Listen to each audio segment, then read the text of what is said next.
Hello and welcome to this episode of Question of the Day Series 6. We have this beautiful question from 2017 JEE Advanced.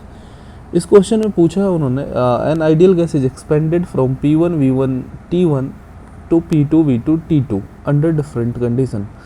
The correct statements among the following is are. मतलब एक उन्होंने ideal gas दिया है जिसके initial configuration P1 V1 T1 given है, जिसको हम P2 V2 T2 इनके फाइनल कन्फिग्रेशंस गिवन है. अब आपने सेलेक्ट करना है correct statements.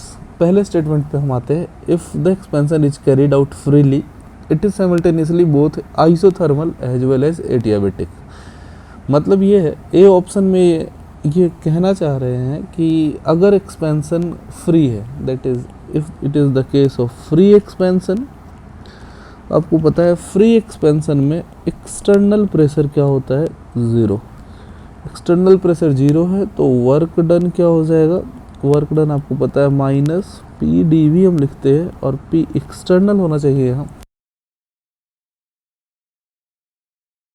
Work done is zero, तो ये जो वर्क डन जीरो है ये दोनों के लिए ट्रू है, isothermal as well as adiabatic. अब मैं आइसोथर्मल के लिए लिखना चाहूँ तो आइसोथर्मल के लिए डेल्टा यू आपको पता है N C V D T. इस डी टी को ऐसे मैं लिख सकता हूँ T2 minus T1. Since process is isothermal D T is zero, delta U is zero. तो आपको पता है first law of thermodynamics according delta U is Q plus W, and since delta U is zero, W is zero, Q has to be zero. और Q अगर zero हो जाए ऐसे process को हम एडियाबेटिक बोलते हैं.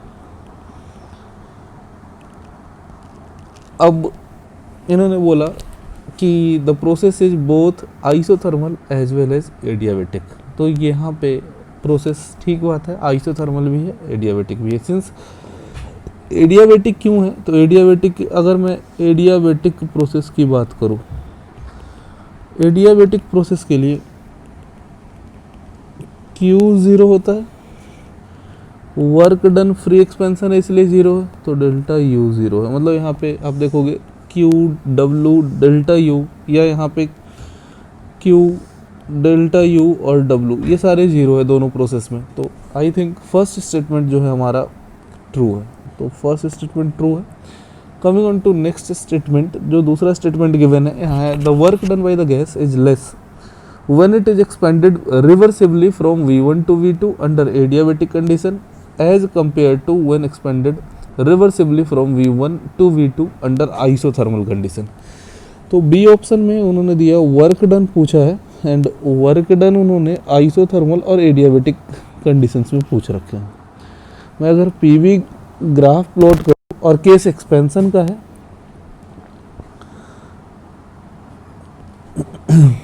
ये मान लो प्रेशर आपका P1, इसके कॉरस्पॉन्डिंग प्रेशर P2, P1 की कॉरस्पॉन्डिंग वॉल्यूम है V1, ये V2. तो अगर ये ग्राफ जो गिवन ग्राफ है इसको मैं आइसोथर्मल का कहूँ तो एडियाबेटिक ग्राफ इनके कहीं नीचे आएगा. तो if this graph is for isothermal then adiabatic का जो ग्राफ है वो कहीं नीचे आएगा. अब इन्होंने पूछा work done by gas is less when it is expanded reversibly under. मतलब वर्क डन का कंपैरिजन इन्होंने पूछा है. ये ग्राफ हमने एक रिवर्सिबल एक्सपेंशन के लिए लिया है, और इस रिवर्सिबल एक्सपेंशन में अगर मैं वर्क डन निकालूँ तो अब देखोगे ये वाला जो कर्व है, this curve is for W adia, whereas ये पूरा कर्व जो दिख रहा है आपको, this whole curve is for W iso. तो यहाँ से हम ये कंक्लूड कर सकते हैं work done by isothermal process ये ज़्यादा होगा compare to work done in adiabatic process. इसको आप ऐसे भी समझ सकते हो, आइसोथर्मल प्रोसेस में टेम्परेचर कांस्टेंट होता है, वेयर एज अगर मैं बात करूँ एडियाबेटिक प्रोसेस में, और अगर रिवर्सिबल एडियाबेटिक एक्सपेंशन करवाते हैं तो there is cooling observe, that is T2 is less than T1। तो एक जगह टेम्परेचर कम हो रहा है, एक जगह टेम्परेचर कांस्टेंट है, तो यहाँ पे एडियाबेटिक का वर्क डन डेफिनेटली कम होना चाहिए मैग्नीट्यूड वाइज। अब इस चीज़ को अपेरेंटली ग्राफ से भी देख सकते हो। तो as far as this question is concerned, option B is also correct. Moving on to next option, option C. The work done on the gas is maximum when it is compressed irreversibly from P2 V2 to P1 V1 against constant pressure P1। यहाँ पे सबसे पहले हम question में graph बना लेंगे, और question में उन्होंने बोला है इरिवर्सिबल प्रोसेस के बारे में। तो सबसे पहले, और the process is irreversible compression. यहाँ pressure against constant external pressure of P1। ये मेरा मान लो यहाँ P1 है, यहाँ P2 है, और P2 से P, और लेट सपोज हमारा प्रोसेस कुछ ऐसे है जहाँ हम V2 से V1 की तरफ कॉम्प्रेस कर रहे हैं। तो यहाँ पे उन्होंने क्वेश्चन में दिया है कि V2 से V1 की तरफ जा रहे हैं, हम कॉम्प्रेशन कर रहे हैं, and question asked is work done on the gas is maximum when it is compressed irreversibly from P2 to V2 to P1 V1 against constant pressure P1। तो यहाँ से अगर हम ऑब्जर्व करें तो ये जो प्लॉट है, this represents basically W reversible, लेकिन क्वेश्चन में उन्होंने दिया है वर्क डन इरिवर्सिबल कराना है। तो इरिवर्सिबल प्रोसेस का अगर मैं ग्राफ देखूँ तो इरिवर्सिबल प्रोसेस का कुछ ये ग्राफ आएगा। दैट इज़, अगर मैं इसको सेपरेटली अगर रिप्रेजेंट करने की कोशिश करूँ तो इरिवर्सिबल प्रोसेस का ग्राफ P1, यहाँ आप कह लो P2, लेट सपोज यहाँ पे है V1 एंड यहाँ पे है V2। तो इरिवर्सिबल प्रोसेस का ग्राफ ये कुछ पूरा पोर्शन आ रहा होगा। क्यों? क्योंकि हम V2 से let's say this is point B, this is point A। तो अगर हम रिवर्सिबल स्टेप्स में जाएंगे तो हर छोटे छोटे स्टेप्स को ग्राफ पे रिप्रेजेंट कर सकते। इरिवर्सिबल स्टेप्स में हम सारे पॉइंट्स को रिप्रेजेंट नहीं कर सकते। हम यहाँ B से A की तरफ जा रहे हैं, और कांस्टेंट प्रेशर P1, आपको पता है वर्क डन किसी भी इरिवर्सिबल प्रोसेस का हम ऐसा लिखते हैं माइनस P एक्सटर्नल dV, और यहाँ जो ये P एक्सटर्नल गिवन है, ये P एक्सटर्नल गिवन है P1, that is minus P1 dV, minus P1 dV, that is minus P1 V2 minus V1। अब यहाँ पे बेसिकली कॉम्प्रेशन है। कॉम्प्रेशन में अगर हम वर्क डन की बात करें तो माइनस P1, बेसिकली P1 से लेके P1 डेल्टा V, इसको ग्राफ पे अगर हम रिप्रेजेंट करें तो ये एरिया आएगा। तो सेम ग्राफ पे अगर मैं रिप्रेजेंट करूँ तो ये पूरा एरिया, ये जो दिख रहा है, this whole area shaded in yellow represents work irreversible. That is in case of compression. अगर कॉम्प्रेशन की बात हो,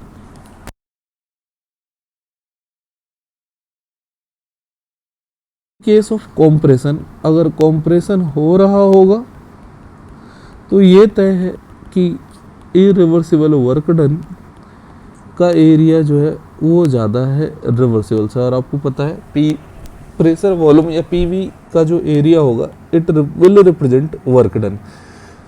तो यहाँ पे ऑप्शन सी में अगर हम देखें तो the work done on the gas is maximum when it is compressed irreversibly. तो ये भी ट्रू है कि वर्क डन मैक्सिमम होगा जब हम इरिवर्सिबल प्रोसेस से P2 V2 से P1 V1 जा रहे होंगे।